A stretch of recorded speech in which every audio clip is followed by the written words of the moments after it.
Today, good morning. Welcome to my YouTube channel. This is like the second time. I think I rambled too much the first time, so I decided rather to just read from White Eagle this morning.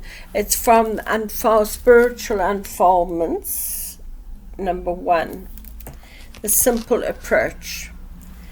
The fundamental purpose of man's life is that he may find truth, which will be unveiled to him by his own inner self.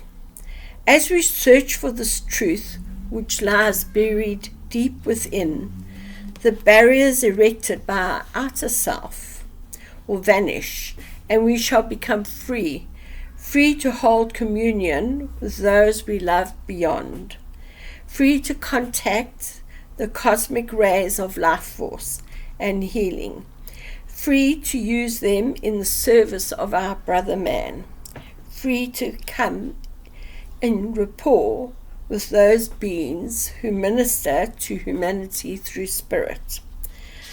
The pathway which climbs the mountainside to the heavenly summit is long and steep, and until man obtains a glimpse of that glory which awaits him, he is in a travail on the plains of materialism. He suffers pain, sickness, isolation, limitation. He remains heir to fear, resentment, anxiety, and is afflicted by conflicts and wars. But no man needs to wait until after he is freed from the flesh to realize happiness and his true being. Indeed, unless man learns to seek the spirit while he's still on earth, he will not find complete freedom or joy merely by discarding the physical body.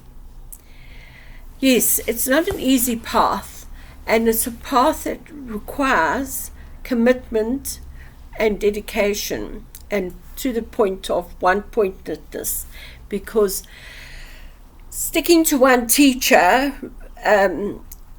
all spokes lead to a wheel, to God, to the Godhead. But sticking to one teacher, you'll get there quicker than getting your mind muddled up with lots and lots of different teachers.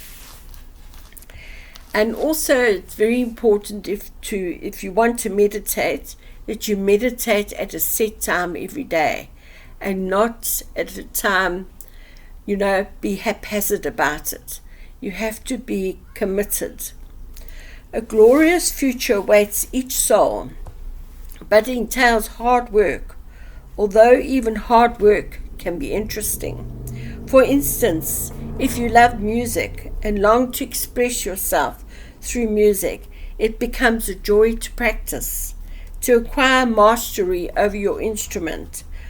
If you are wholly interested in anything worthwhile, you do not mind making plans, nor do you count the cost of attainment. So it should be with this work spent upon your soul. To work upon your soul does not always demand the setting apart of long periods for meditation. The way of meditation is not necessarily your way, but having decided upon your particular path, follow it steadfastly. Do not follow squirrel tracks. Do not run hither and thither, thinking that someone else has found a better path than yours, and that you will try his. As children, when plucking flowers, flit from one patch to another patch, in case some other children may find a better flower, so do the children of earth rush hither and thither after the truths of spirit.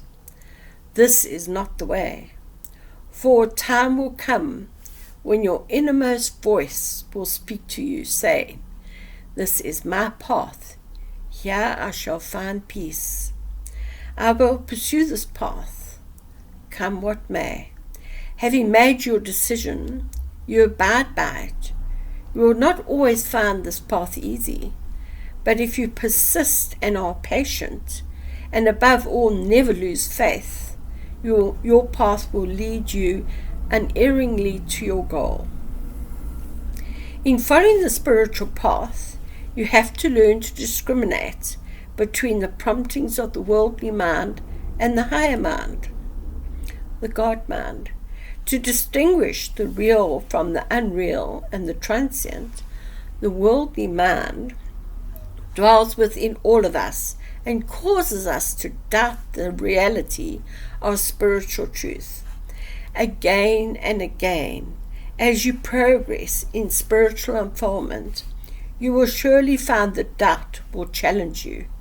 Doubt posing as common sense, a scrupulous honesty which prefers plain truth to delusion. This doubtfully worldly mind will try to argue with you, suggesting that anything which your spiritual vision reveals to you cannot be proved, is only a figment of your imagination. This mind of the body has its place and can be sound enough to guard within its limitations. Be a sound enough guard within its limitations.